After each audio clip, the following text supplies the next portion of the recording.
Hello, hello.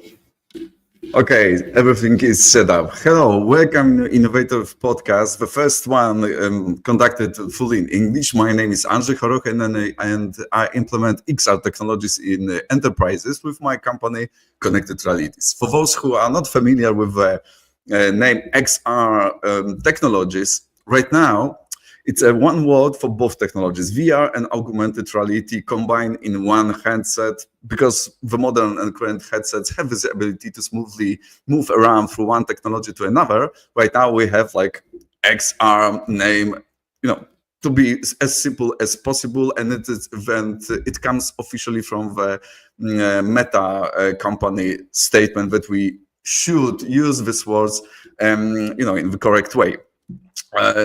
I met a guy a few weeks ago on the Horizon Poland conference.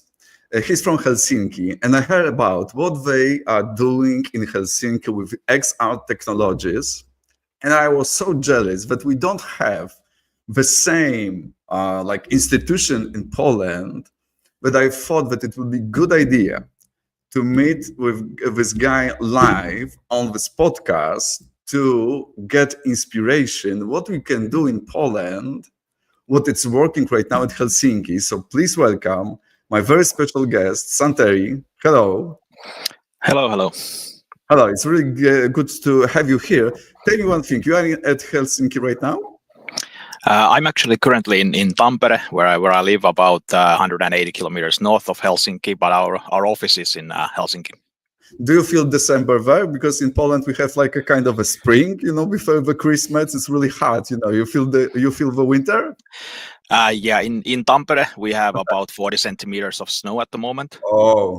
I've heard that in Helsinki it's a lot more wet and dark, but here it's proper winter. Okay, listen. So Santeri, please tell me what are you doing? Like a little bit introduction. What you are doing in Helsinki XR Center, on a daily basis? Sure. So I lead all of our research and development activities at Helsinki XR Center. So basically what that means on a daily basis, I'm writing new project applications, whether for national funding organizations or for the European Commission, for example. A lot of my time is spent in meetings with potential new partners, building a new consortium, building new project ideas, figuring out the budgets and work packages for a project. So a lot of stuff that might sound quite boring, but I enjoy it. It's nice to bring new ideas to the table and figure out how to move them forward. And then of course learning is a big thing. I try to follow all of the new technologies, what's coming up, what kind of new releases are coming, and kind of keeping up to date on the latest devices and software. It seems a lot.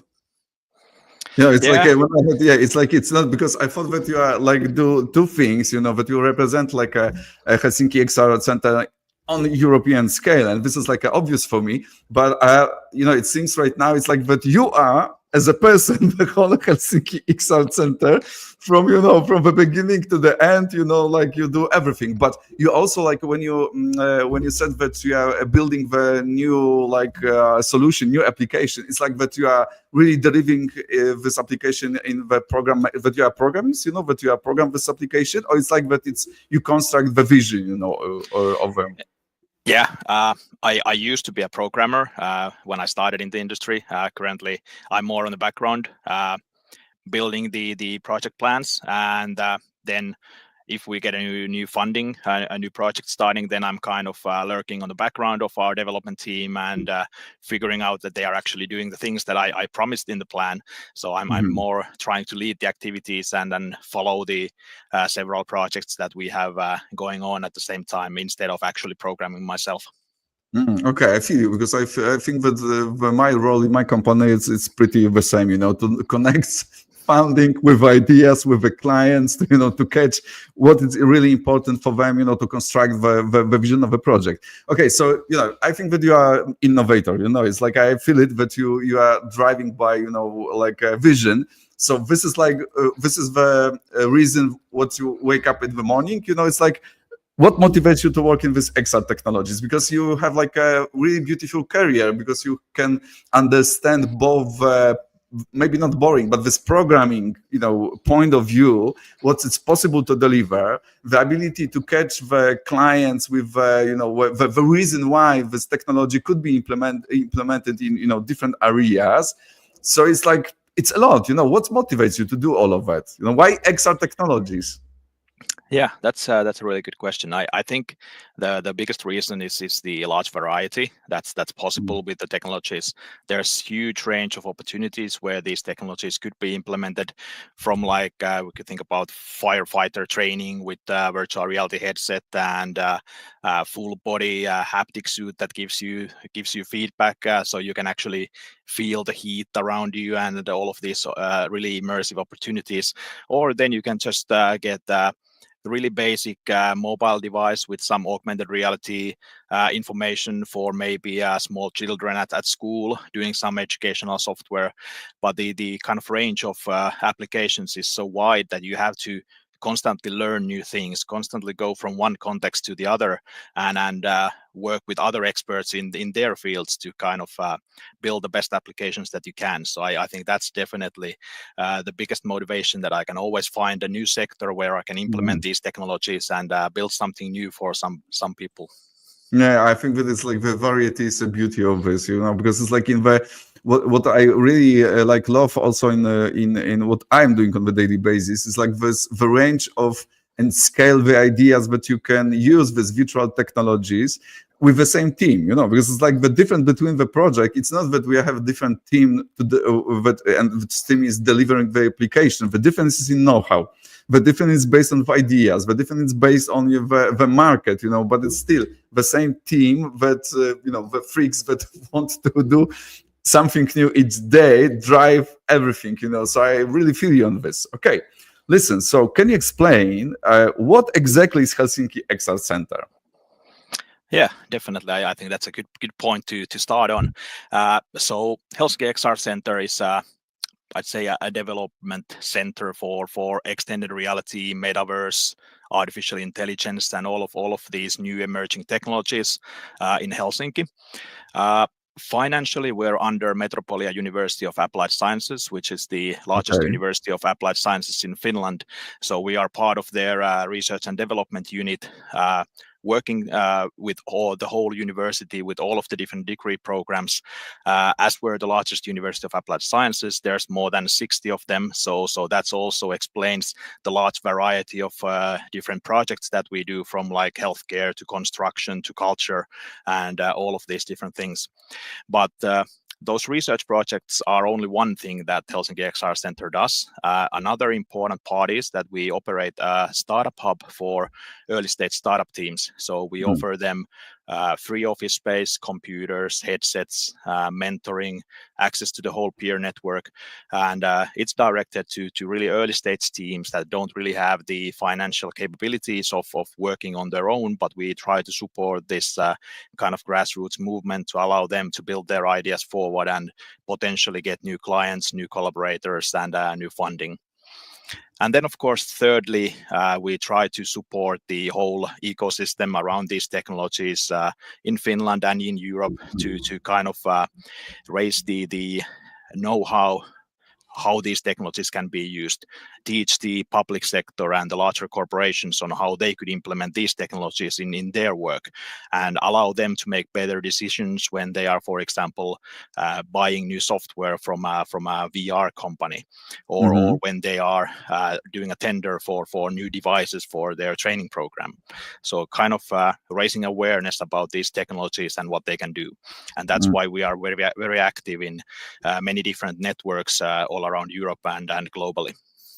Listen, do you know if this XR Center was initiative that come from the university, or it was something separate and combined with the university, or it's like a really? Do you know? Yeah, originally when we started planning, it was done in collaboration with the university. Okay, Also from with the beginning. Yes, from the beginning. But we also had City of Helsinki personnel involved. We were discussing with Business Finland, which is a national funding organization, that this kind of support doesn't exist.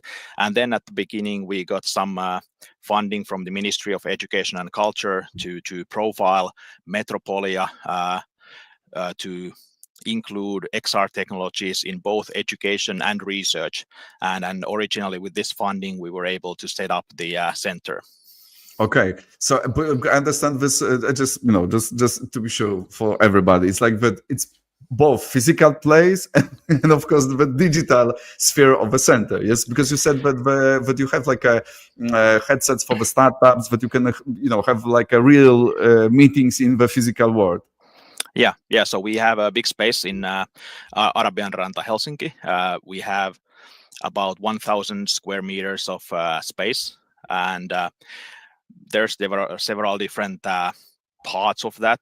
We have dedicated spaces for the startup teams, for our own development team, but we also have, for example, a big showroom full of different technology, different devices, different content that we can showcase to visitors. And then we have our event space where we can arrange small scale events for about 100 people, different workshops and these kind of things. So it's a physical space especially, but of course we do a lot of digital things. But one of the important parts is that we try to build this community around these technologies. So that's why the physical space is very important, so we can actually bring people together to have face-to-face discussions instead of just being online. Yeah, we're still like waiting for the moment that everybody will have headsets and this physical place, it will, beat the finally digital one. But yeah, it's like it's still, but the moment that it's better to sit down together in one table in real, like physical place to feel each other, But it's like we are not there. But yeah, definitely we waiting for it. Santeri, okay, so I feel that you have like you started with these two areas, like one it's like research and it is combined with a university work, when I understand, and the second part is the project that you are delivering with the startups. Maybe you can put some information about what interesting projects are happening right now, you currently working right now in this both areas. I'll have to go more into the research part. That's basically where my expertise is in. And with the startups, they are very independent. So we basically offer them the environment, but they are responsible for their work. So we don't have any kind of stake in the companies.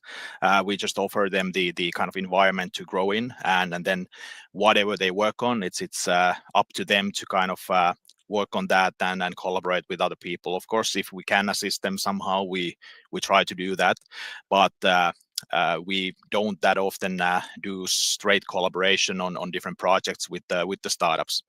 But on the research side, we have a lot of interesting stuff going on.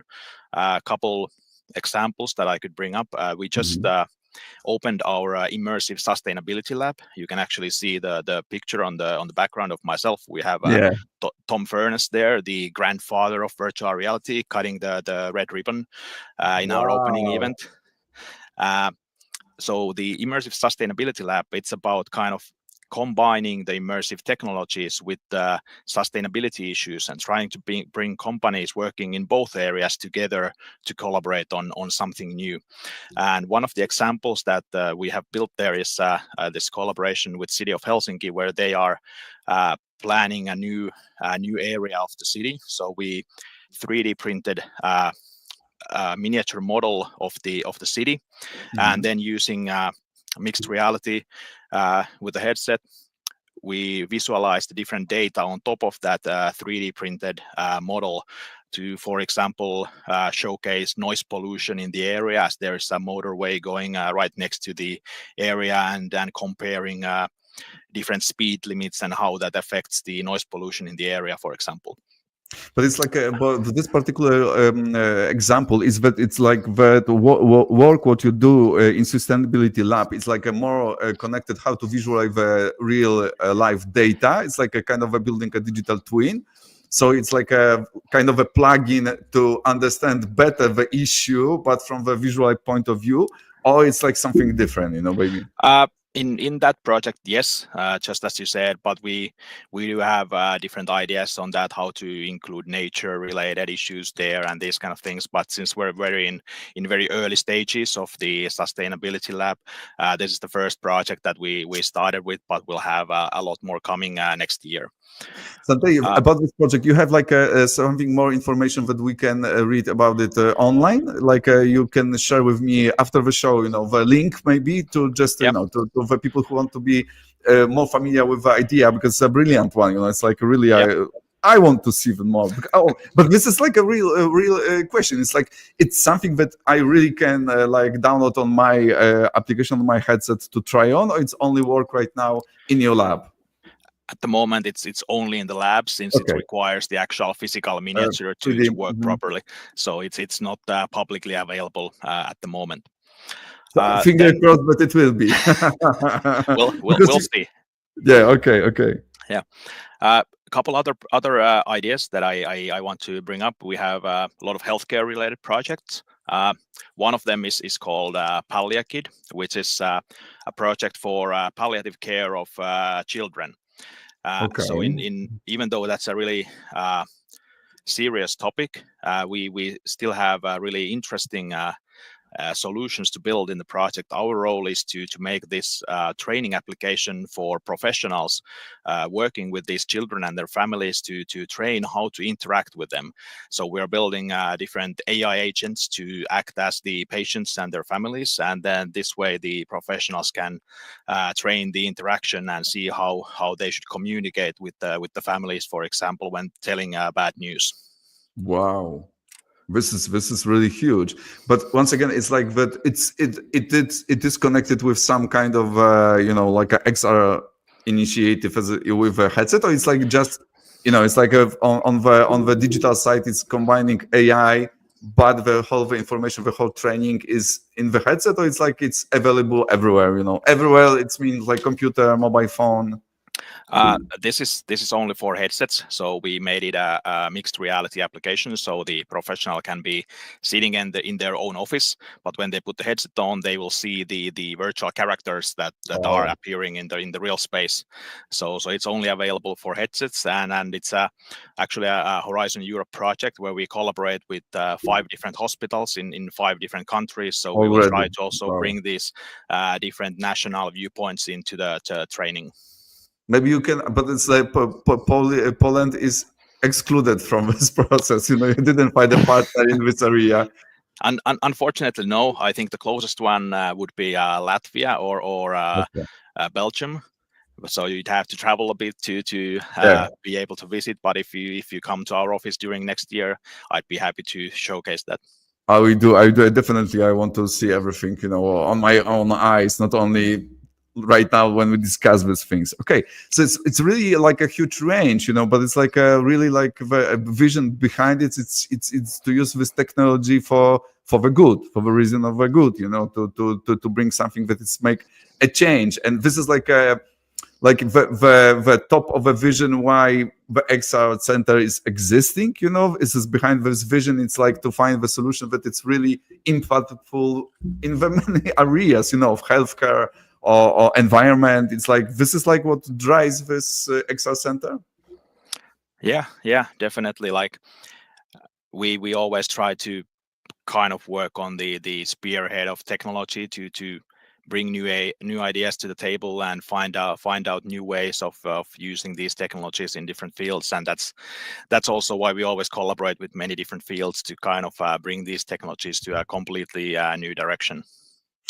I understand that this work with a startup is something different, because you are not. It's like that there's some kind of a process that you choose the like a concrete startup with ideas, or is like everybody's welcome and you are not make any verification. If I want to apply with my new startup from what I will create, is like it's like open access, or it's like that. Yeah, I need to have something to share. Yeah. We have an application on our website. I can share the link to that after this. Basically, anyone can apply, and then with our team, we will go through the applications and see if it makes sense for them. Of course, if they are too far ahead, they have some funding, they have clients, they have things up and running, then it might not make sense to kind of offer them the things for free. Then since we try to aim at the really early stage startups, the only requirement is that you're sometimes physically there in Helsinki.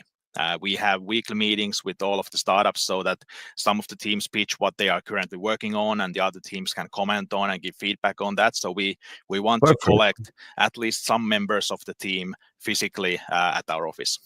So it's like a declaration that if I want to use everything what you have in the center, it's like that there's some period of time I need to also attend with these meetings. But it's not really idea. I like this idea, of sharing, ideas from the different startup, the different perspective, because I understand that this is like a vision for it. But I'm just like going, I don't know, I take the stage and I explain what I did through the whole time to work on the project, and everybody can freely comment on this. Yes.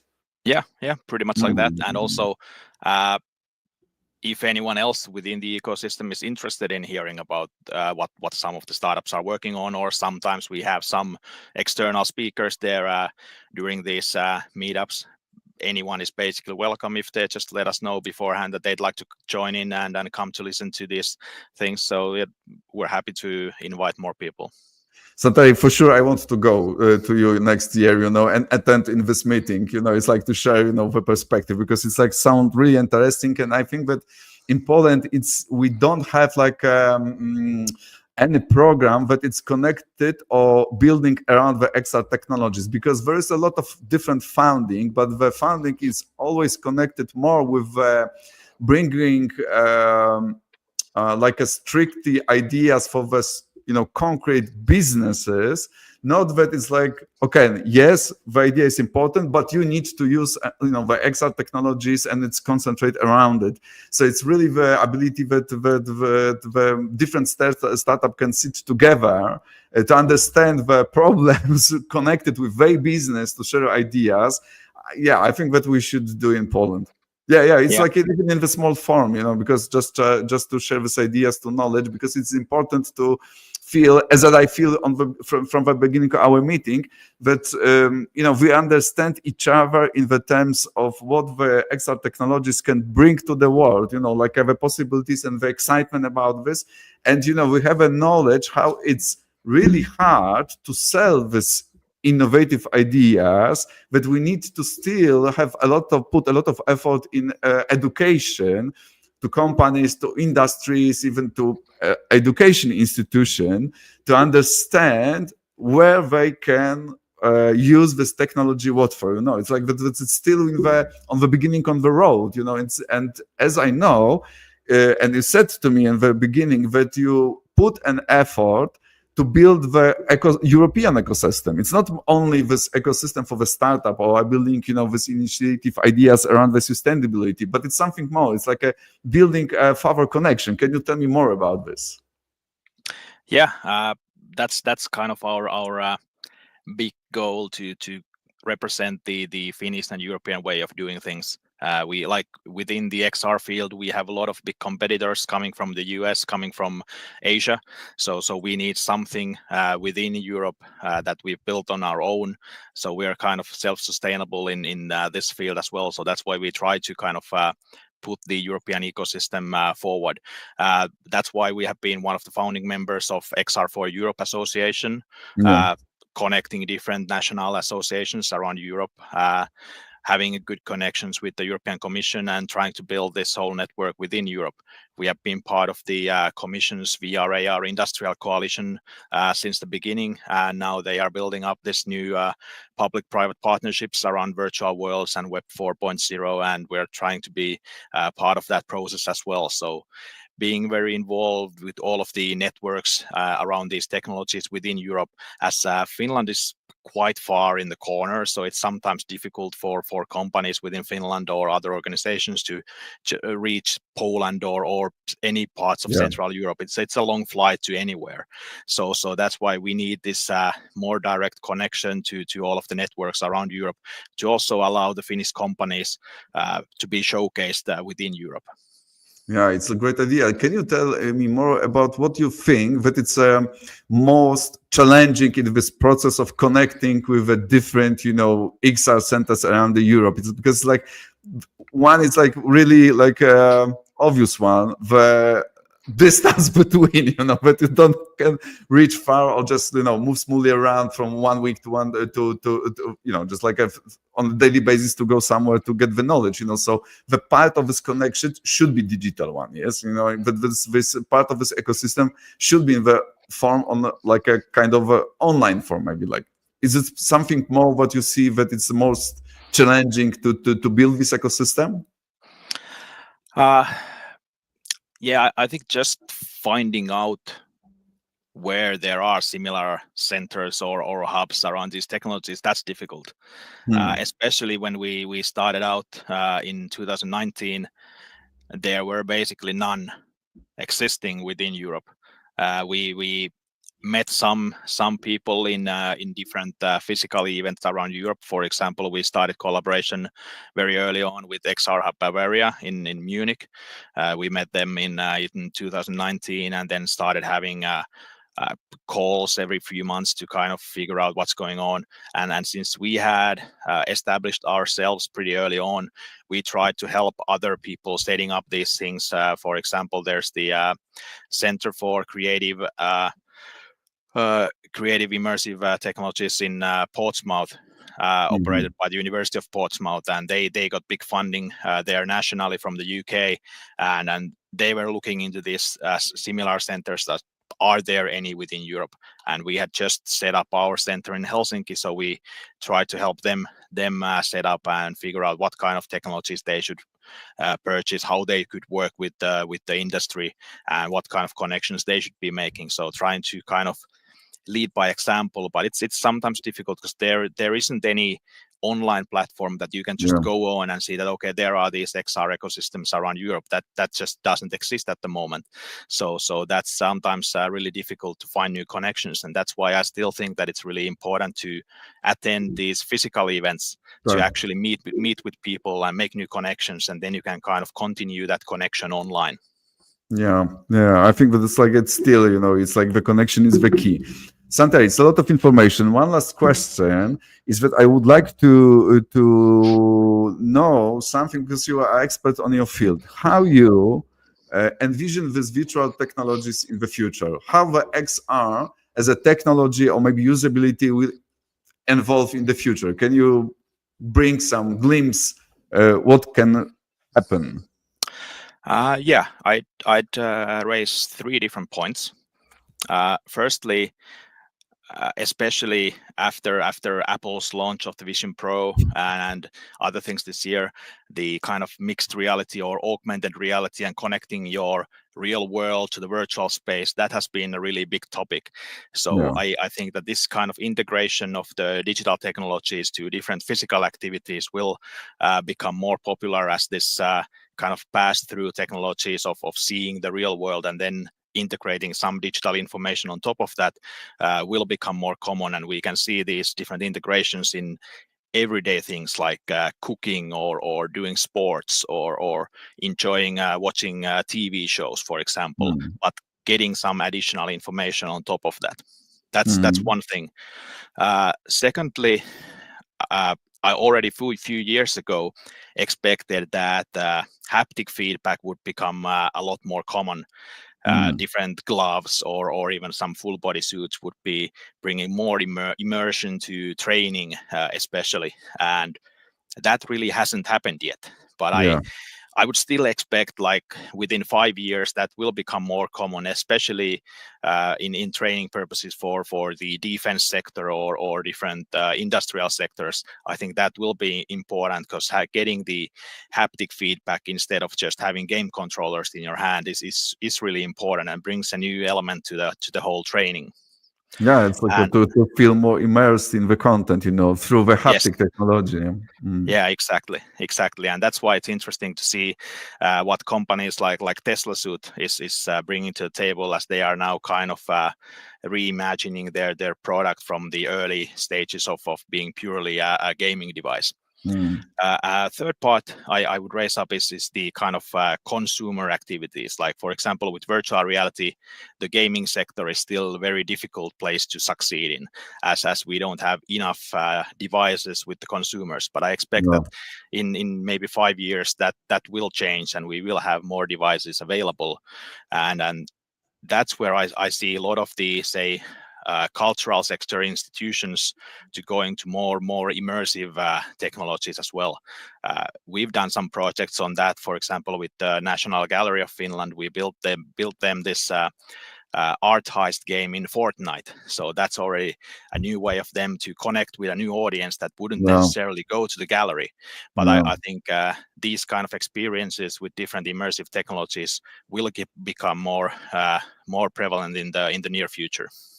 Yeah, I think that we are all dream about the world when everybody have access to some kind of a headset, and maybe the smartphones will go finally on some point, but it will be this technology will like grow up farther than the businesses, because like still we make really beautiful project, but in the environment when the business owner have the headsets, can pay for the application and give everything to the employees, and this sector are really grow really fast, in a very beautiful way. And this consumer perspective, it's really refreshing to see a new kind of a headset, this more augmented reality connected with the AI, to be always kind of online with your assistants, through the new category of headsets. This is like something refreshing, and maybe this will be a point to win the heart of regular consumer. Because even Zuckerberg said that with their initiative with the Ray-Ban, with his AI and Ray-Ban glasses, he didn't expect how the sales will grow so fast with this new category of a product. And in this area, Apple doesn't seem to have any, their own product. It's like it's for me, it's like kind of unusual that this kind of innovating didn't come from the Apple, because it's like maybe because Apple Vision Pro, it's beautiful project, it's a little bit too expensive, and I saw that I don't know if you're familiar, probably you are. The connection between the Samsung and the Google and they headset, what they present looks familiar. It's looked like combination of the Quest Pro with the Vision Pro in one headset. I'm really curious about the pricing on this. But yeah, it's like I think that this new category of product, it could be the thing. Yeah, and I believe that it will not become just like one category. Like things with Meta that did with Ray-Ban, these kind of devices, they could be replacing things like smartwatches instead of mobile phones. Then again, we could have like higher end virtual reality headsets that would replace gaming consoles, for example, for some people instead of their mobile phone or laptop. So there's different aspects on what the devices will be used for, what they are actually replacing in their current form. So I think there will be several different categories of headsets which have their own functionalities. Santeri, thank you for this conversation. It's really refreshing to see that the market is growing, not only from the Poland perspective, because this is what I feel strongly, but it's like still I'm jealous, but I feel inspired what we can achieve and what can be done here. So I hope that next year we will combine this more ideas than only that I go to you to see your place to feel more inspired, but maybe we can build the connection that bring your ideas, your technology to test here, and maybe we can just send to you ideas that came from the Poland to share the different apps, the different ideas, to the different perspective, different inspiration. Maybe it can be done. Yeah, definitely. Thanks for inviting me to have this discussion. It's a great way to end the year before the holidays. So yeah. You are my special one guest, because it's like, as I said, this is the first program conducted in English, and I have the appetite to just to add some education value here to bring the people around the world, their perspective, not only, the perspective what we already have here in Poland. Santeri, thank you very much. Have a great holiday. And, just we will follow up our conversation on LinkedIn. Definitely. Bye. Thank you. Bye. So today, thank you very much. It was Innovators podcast. My name is Andrzej Choroch. I implement XR technologies in enterprises. If you want to have more knowledge, to bring more knowledge and inspiration to your areas, just reach me on LinkedIn. I post a lot of inspirational content. I do podcasts, I do newsletters. So it's a lot of to feel inspired. So thank you very much. Have a good holidays and see you soon.